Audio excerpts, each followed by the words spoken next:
Hi, my name is Boston John and I'm an alcoholic.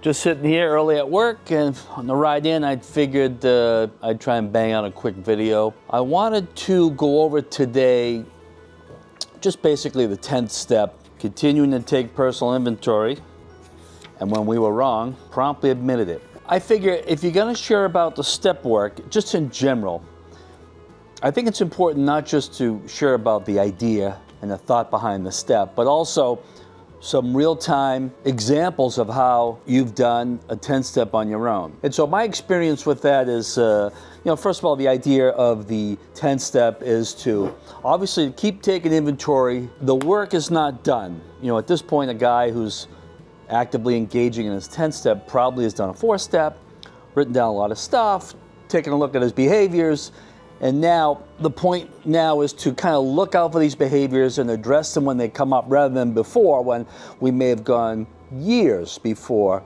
addressing the behavior and admitting we were wrong.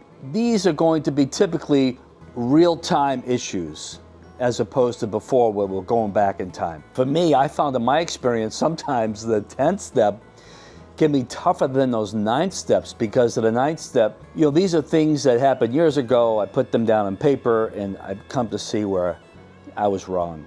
And not I was just wrong on a particular one little incident, but for a long period of time. I had a collection of wrongs put together and I subjected people to them.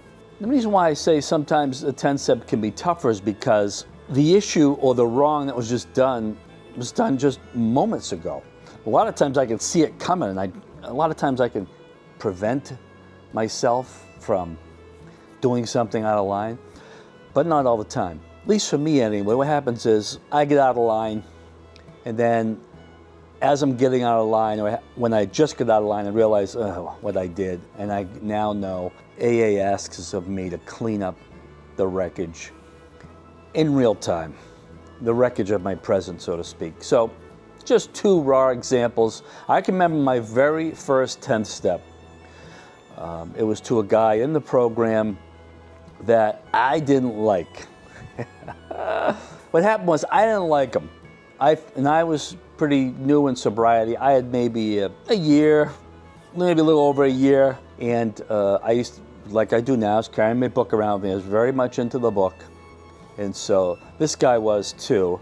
And but I didn't like him, because I thought in my mind, he thinks he's pretty special. And so, in the back of a club I was attending, they had the bulletin board where everybody puts their stuff up. There was a flyer up there that he had put up that was for a special event. There's gonna be speakers and food and music and all this other stuff. But in the center of it, the announcement of his AA anniversary. And so, this event with all this stuff in the center, it was all centered around his anniversary.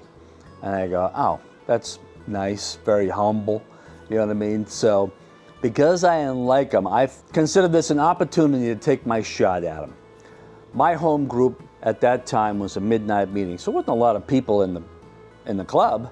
And I would get there early because I was chair of the meeting a lot back then, and I was reading the bulletin board. I saw this flyer, I go, please. I don't know if I carried a pen here like I do now that long ago, but anyway, I grabbed the pen, no one around, the back room to that bulletin board where everyone reads, and I grabbed my pen, and next to the part where it talked about his anniversary celebration, I wrote, a celebration of humility. And I thought it was pretty funny. And so I wrote it there just to bust his balls and take a shot at him, an anonymous shot, and I just let it be. The event is probably a week or 2 away, so it's gonna be up there where people are gonna see it. And I'm liking it, because I know I put there what everyone else is thinking. So, a day or 2 later, I'm in an earlier meeting at that club, and I see him walk in. And he goes over to his flyer. I'm like, oh my God.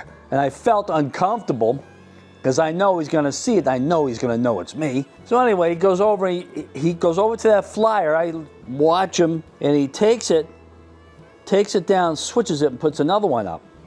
So I go, okay. And so in the meantime, as a couple of days went by, I started to feel bad about what I did. I was going back home to visit family in Boston. I'm in Las Vegas, so I was going back home to visit family in Boston. But before I did, I met with the guy that was helping me with the work. He and I had very good rapport, and we think a lot alike. You know, we have a lot of similarities. So I said, without him knowing it, I was running this by him, what I had done. And so I told him all the things, what I did, what I thought, and just as like a story, not as like a confession, just as something to amuse him. But I wanted to see what he would say, because I was kind of running it by him without him knowing it. I was masking it. So I tell him all the stuff I did, just like I just did here now. And I remember what he did. He goes, he just laughed, a brief laugh. He goes, yeah. And then he said something I still remember to this day. He laughed and he goes, yeah, well, you might want to clear that up. And I remember thinking to myself, fuck. Because I knew, because we had thought alike and we were similar, I had a shot to get that by him. But I wanted to run it by a good AA guy to see what he had to say. And he told me that I should probably clear it up.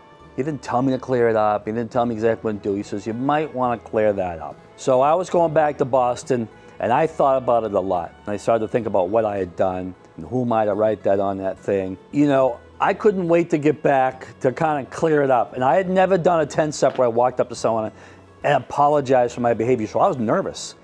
And so he used to go to this particular meeting at that club. I knew he'd be there, so I went to that meeting specifically looking for him.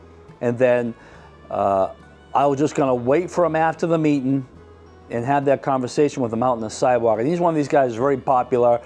He does a lot of, you know, I would just zoom out of the meeting. He does a lot of talking, handshaking, hugging, all the rest of it. So I had to stand and wait for about 10 or 12 minutes after the meeting out on that sidewalk waiting for him so I could clear that up. And I felt uncomfortable standing there because it's not something I did a lot. Waited for him to get done. I said, hey, you got a second? He goes, yeah, sure.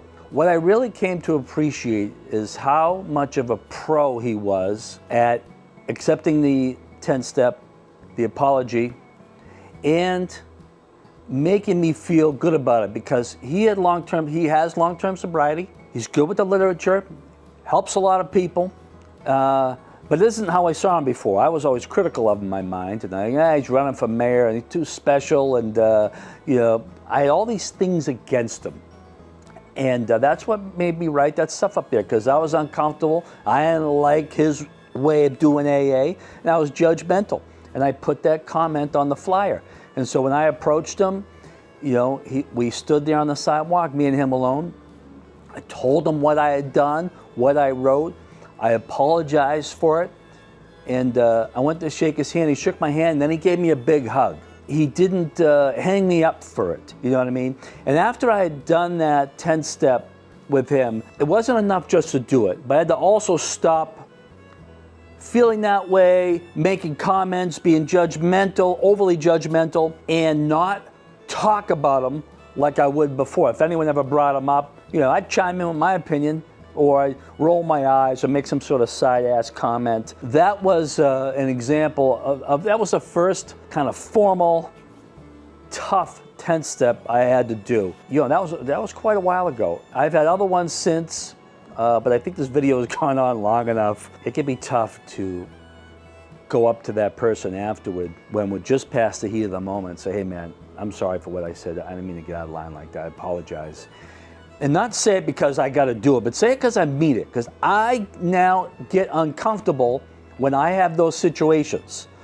I'm better at avoiding them. I'm better at self-policing, but no one's batting 1,000. Every now and then, that happens. That's all part of the continuing to take personal inventory, my behaviors. Take that inventory and then promptly admit when wrong. It's made me feel much more comfortable. AA isn't just about getting comfortable in AA meetings. It's about being comfortable out in the real world, dealing with real people in real situations, whether it be family, strangers, your boss. AA asks us to be better, let's say, interactors with people. The 10 steps critical to me.